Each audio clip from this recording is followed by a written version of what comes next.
Les deux avocats de Munzarouindef, à savoir Toumtsour Ardzon et Paul-Joseph Rakoutoarson, ont déposé deux requêtes auprès du greffier en chef du Conseil d'État le 12 octobre dernier.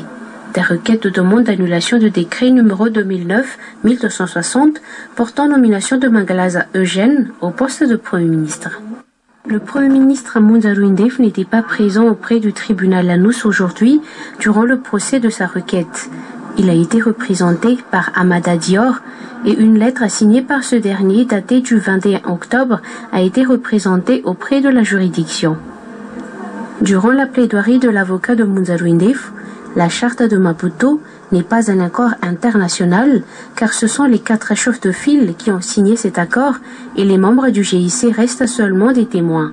Prévu se tenir à 9h du matin d'après la convocation reçue par les avocats de Munzarouindef, les débats n'ont finalement eu lieu que vers 11h25. Un retard dû à la complexité de l'affaire a déclaré le président du Conseil d'État. Le procès a duré près de 2 heures.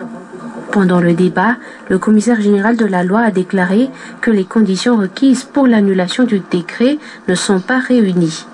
Le Conseil d'État n'a sorti son verdict que vers 14 heures en indiquant que l'affaire est un acte de gouvernement. Il n'appartient pas au Conseil d'État de prononcer car le Conseil d'État ne relève pas de sa compétence.